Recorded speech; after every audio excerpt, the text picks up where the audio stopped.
करवा चौथ की आप सभी महिलाओं को ढेरों शुभकामनाएं। करवा चौथ की कथा बहुत समय पहले की बात है। एक साहूकार के 7 बेटे और उनकी एक बहन करवा थी। सभी सातों भाई अपनी बहन से बहुत प्यार करते थे, यहाँ तक कि वे पहले उसे खाना खिलाते और बाद में स्वयं खाना खाते थे। एक बार उनकी बहन ससुराल से मायके आई हुई थी। शाम को भाई जब अपना व्यापार व्यवसाय बंद कर घर आए तो देखा उनकी बहन बहुत व्याकुल थी।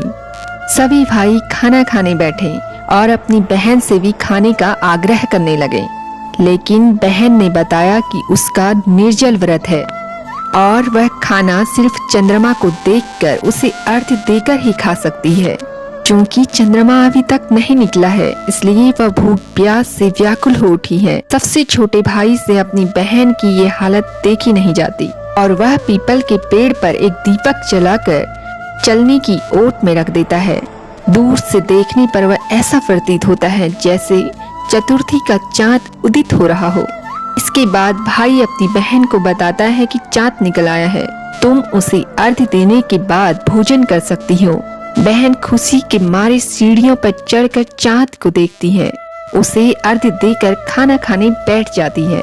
वह पहला टुकड़ा मुंह में डालती है तो उसे छींक आ जाती है, दूसरा टुकड़ा डालती है तो उसमें बाल निकल आता है और जैसे ही तीसरा टुकड़ा मुंह में डालने की कोशिश करती है, उसके पति की मृत्यु का समाचार उसे मिलता है। वह बौखला जाती है कि भाभी उसे सच्चाई से अवगत कराती है कि उसके साथ ऐसा क्यों हुआ।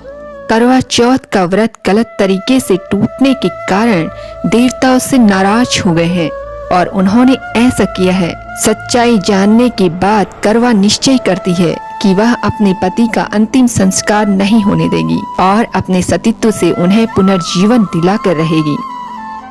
वह पूरे 1 साल तक अपने पति के शव के साथ बैठी रहती है, उनकी देखभाल करती है। उसके ऊपर उगने वाली सुईनुमा घास को वह एकत्रित करती जाती है। 1 साल बाद फिर करवा चौथ का दिन आता है। उसकी सभी भाभियां करवा चौथ का व्रत रखती हैं। जब भाभियां उससे आशीर्वाद लेने आती हैं तो वह प्रत्येक भाभी से यम सुई ले लो, प्रिय सुई दे दो, मुझे भी अपनी जैसी सुहागिन बना दो, ऐसा आग्रह करती हैं। लेकिन हर बार भाभी उसे अगली भाभी से आग्रह करने का कहकर चली जाती है।